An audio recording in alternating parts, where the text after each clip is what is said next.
Hello, my name is Sally Lyons. I'm the Chief Executive of the Road Safety Trust, grant giving charity, and I'd like to thank Road Safety GB for allowing me the opportunity to talk about one of our projects.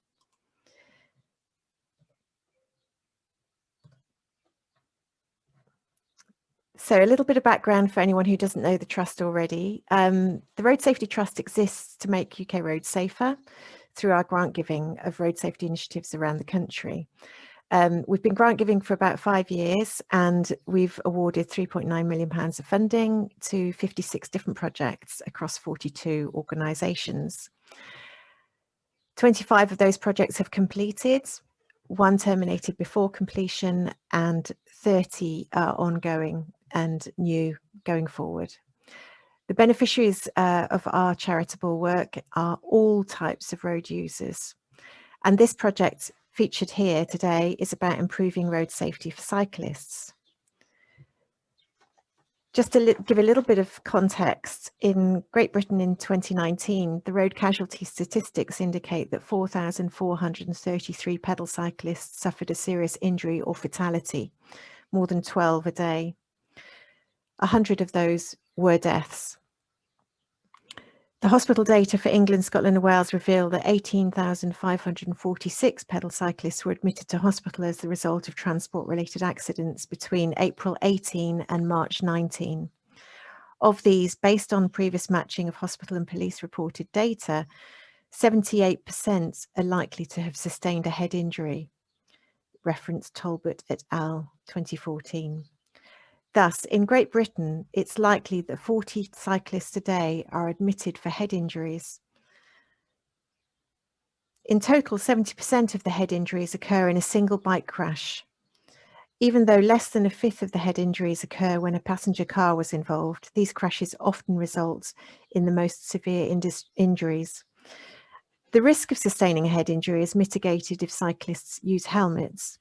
This has been demonstrated by epidemiological studies showing that bicycle helmets can reduce head injury by up to 69%. Ref. Olivia and Creighton, 2016. So the problem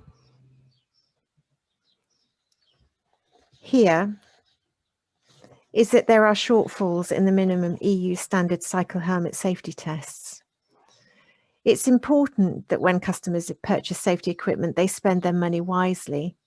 Consumer testing can greatly assist in this by informing prospective purchasers about the objective performance of alternative products. An example of such testing is the car safety rating scheme of Euro NCAP, which has helped to inform consumer choice and to motivate vehicle manufacturers to improve the safety of their vehicles. The UK Department for Transport sponsors a rating scheme for motorcycle helmets called Sharp, but no comparable information is easily available to UK purchasers of cycle helmets. All cycle helmets sold in the EU and the UK have to meet a minimum safety standard, EN 1078, in order to obtain the CE mark.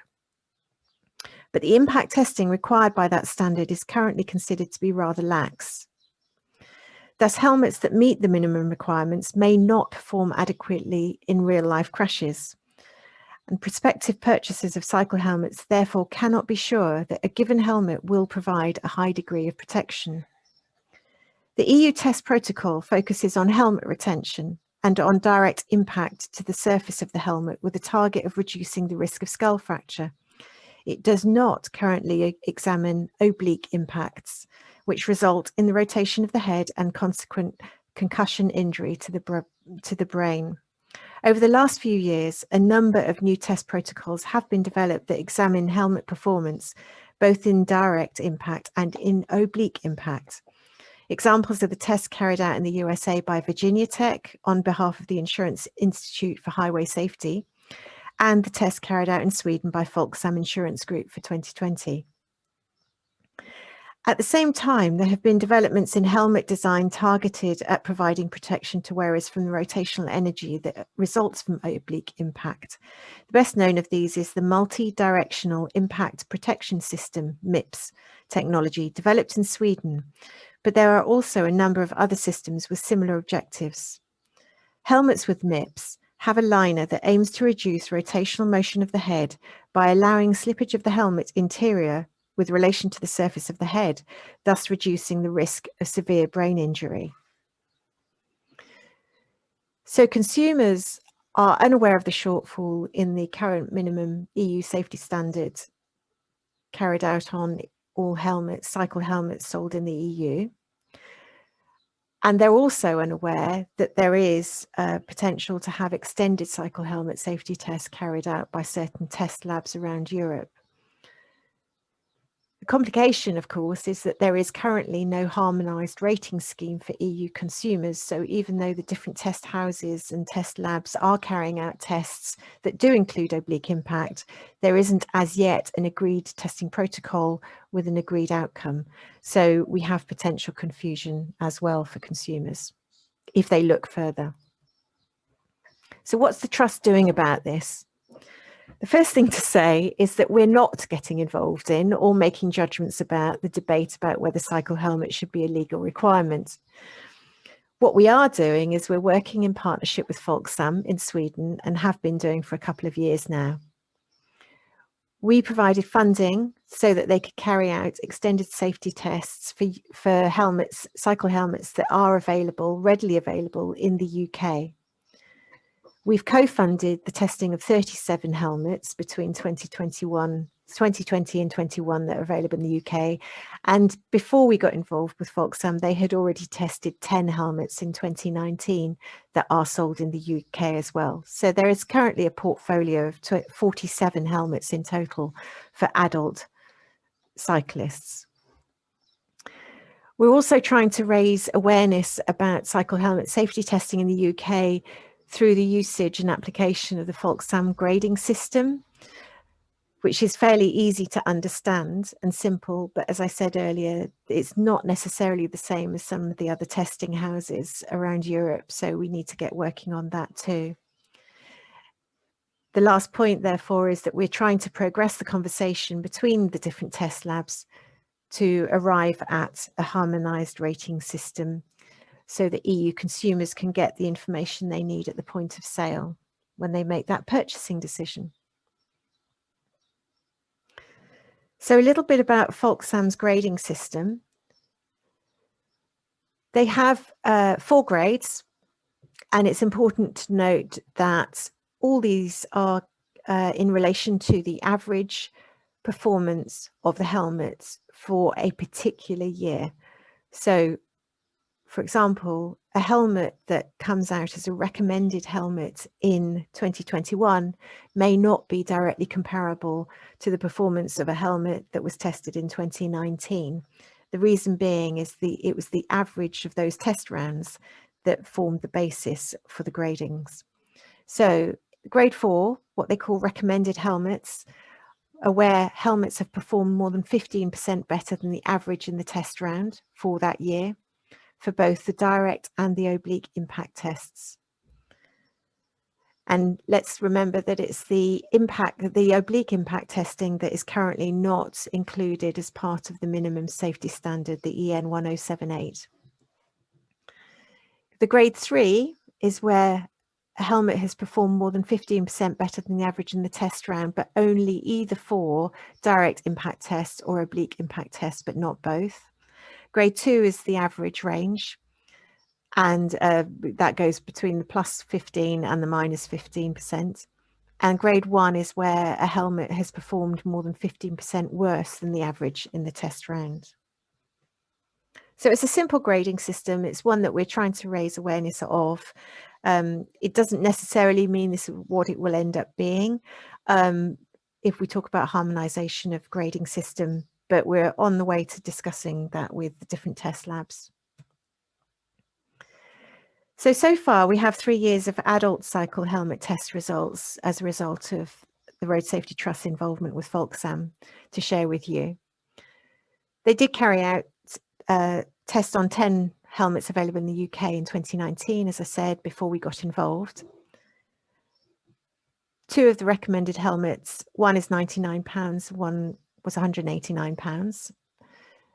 And you'll see that all the way through. There's a vast disparity in the pricing of these helmets, which is why it's quite interesting to see that this year we have 2 recommended helmets in 2021 that cost £45 and £80 respectively. It is possible to buy a good performing helmet in terms of safety without paying the earth for it. So here you can see the 47 helmets and how they've fallen within the grading system. Test results for the 2021 were launched last week on World Bicycle Day, which was on the 3rd of June.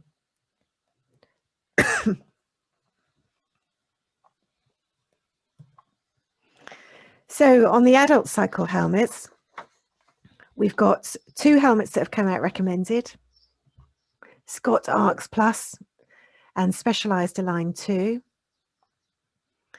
We've got, and the others, there's some in grade 3, there's unfortunately more in grade 2, which is the average range.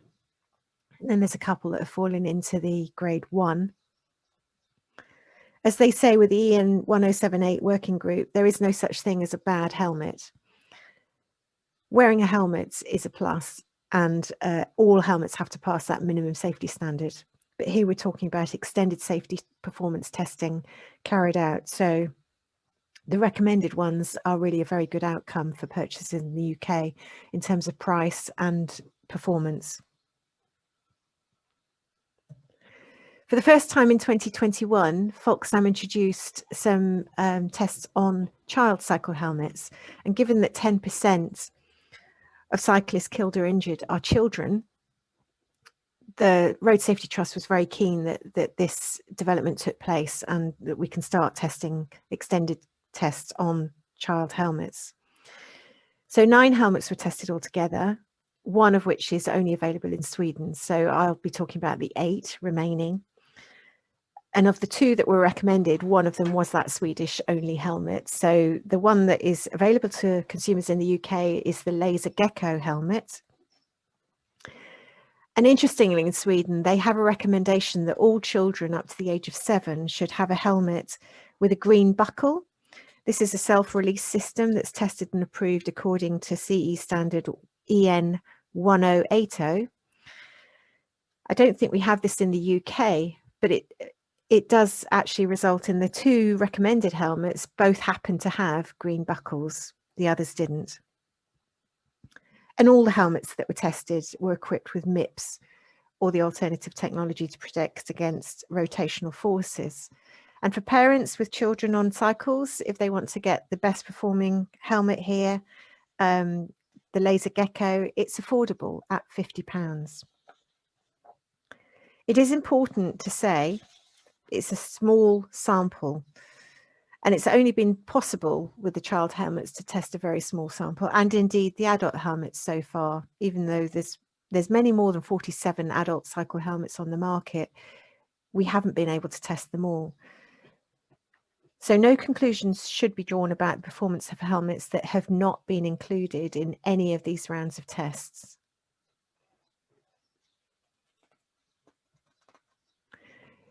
So we're sharing the findings from last week onwards, and 2021 test round results, as I say, released 3rd of June. All the information is on our website. We've got a cycle helmet project page, and the links to these are available in the PowerPoint presentation, which I'll provide to RSGB as well, if you don't get a chance to note it down. We'd like your help. If you're interested in this topic and in this area of work, then we could really do with some help to disseminate both the awareness, to raise awareness about the extended safety testing that isn't currently included in the minimum safety standard EN 1078, and also about the gradings, because they're relatively easy to understand. So please do feel free to share resources off that webpage with colleagues, networks, and interested parties. And this work will continue. We've had it on good advice through the Cycle Helmet Roundtable that we held in March, that although they're considering including oblique impact testing in the EN 1078 safety standard, that won't happen until the earliest, until 2024. So these 3 years at least are going to be important to keep the momentum going and keep the awareness raised, especially with the increase that we have in active travel and cycling generally over the last 15 months especially.